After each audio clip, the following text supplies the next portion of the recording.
Hello, my name is Father Bill Lytle and I'm Director of Christian Formation at St. George's Episcopal Church in Clifton Park, New York.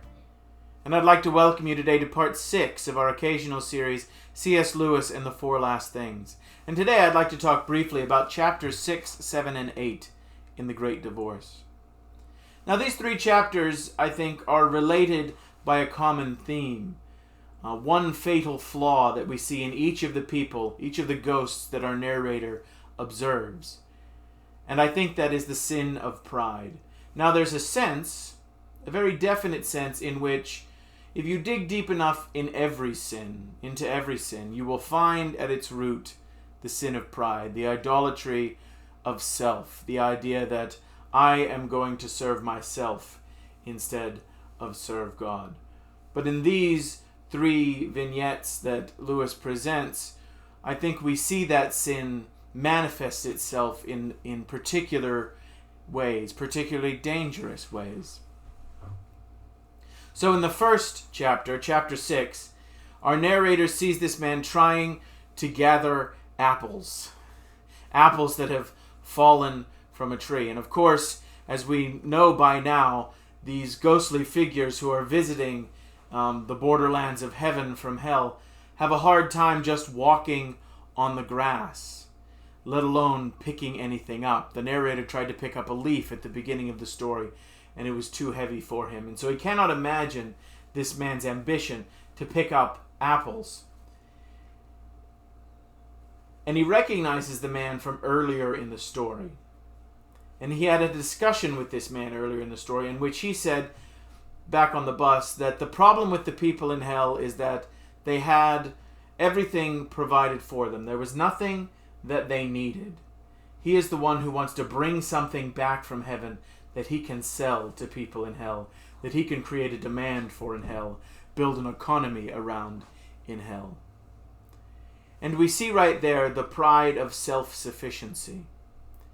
This man wants to take care of his own needs. He doesn't like it that all his needs are taken care of, even in hell, let alone in heaven. And so he desperately tries to gather the apples, and you see his ambition shrink from gathering as many as he can to just carrying 2, to just carrying the largest one, to just trying to lift the smallest one. And as he does this, there is an angel who's personified in this waterfall that speaks to him. And he tells him, why are you bothering?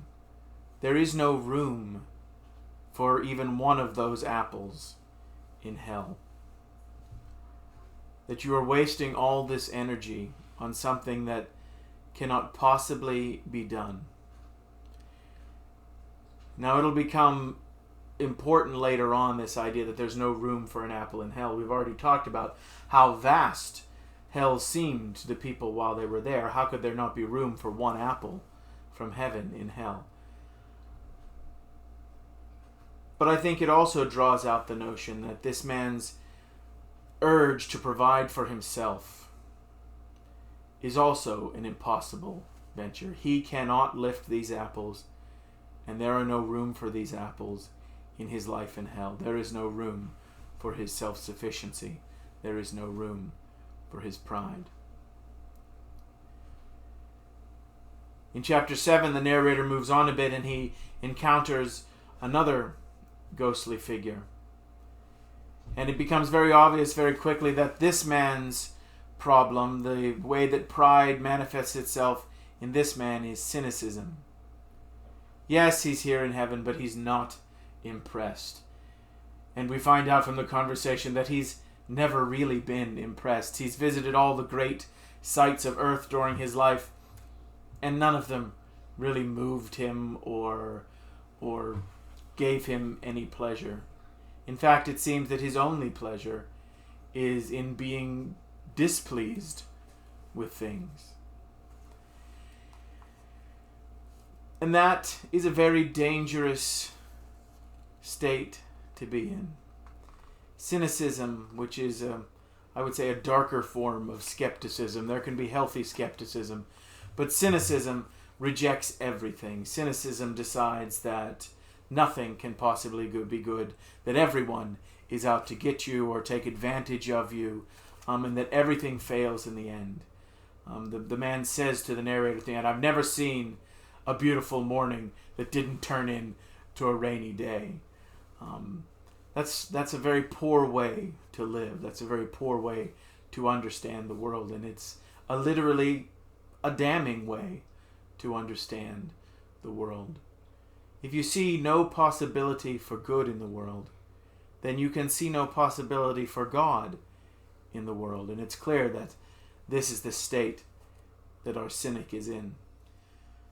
Then as we begin chapter 8, we see our narrator in a very different mood. His conversation with the cynic has cast a cloud over his experience so far. He begins to wonder if perhaps the cynic is right. If perhaps this is all just a way in which the citizens of heaven mock the people who have been condemned to hell. And I think we can all probably relate to that. Relate to experiencing times where cynical people have caused us to become cynical ourselves. But before he can reflect on that too much, he encounters another person, this woman who is screaming as she flees from one of the solid people. And as he overhears their conversation, it becomes obvious very quickly that the problem that this woman has is that she's totally consumed by her shame and humiliation at being seen in her current state among the solid people, among the people from heaven.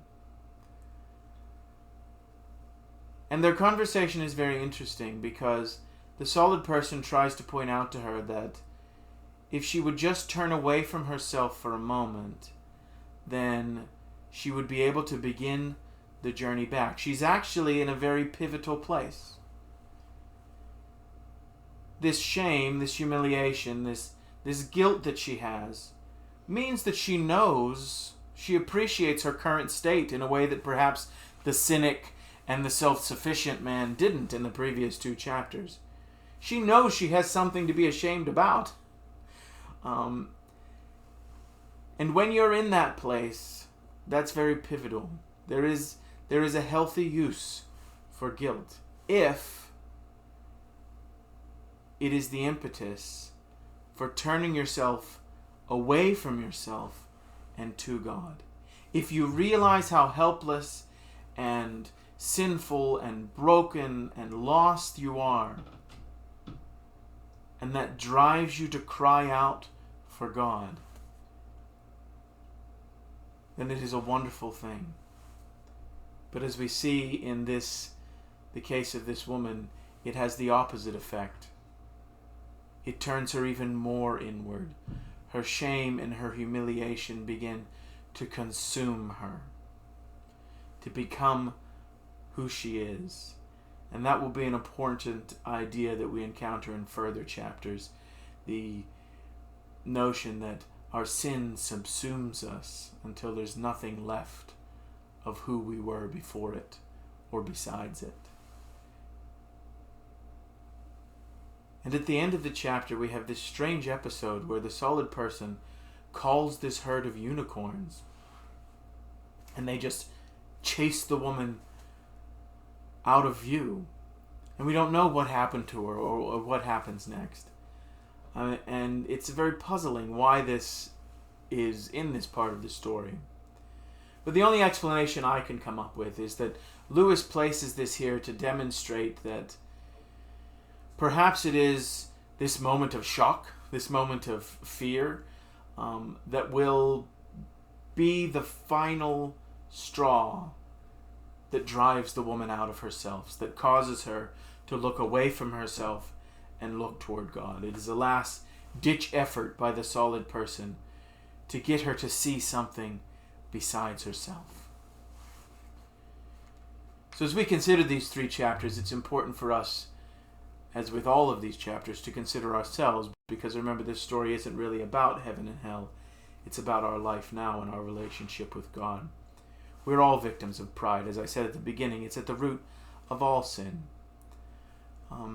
So consider, how it is that pride manifests itself in your life. Is it in your need to be self-sufficient, to take care of yourself? It is in your need to be better and above everything else like the cynic was? Or does your pride manifest itself, as in the case of this final woman? Does it manifest itself in shame and humiliation when you finally realize the truth about yourself? Each of us need to come to that point in our lives. Each of us need to hear that bad news, because it's only from that place that we can truly hear the good news. That it is from that place, from the very bottom of us, that God brings us up to redemption. That when we are in that moment, we are in the best place to either turn and cry out for God, or turn even further into ourselves and become even more lost. So my prayer for each and every one of us is that those dark places of fear and doubt and guilt even will be the places where the light of God shines most brightly into our lives. God bless you, and I hope to see you here again soon.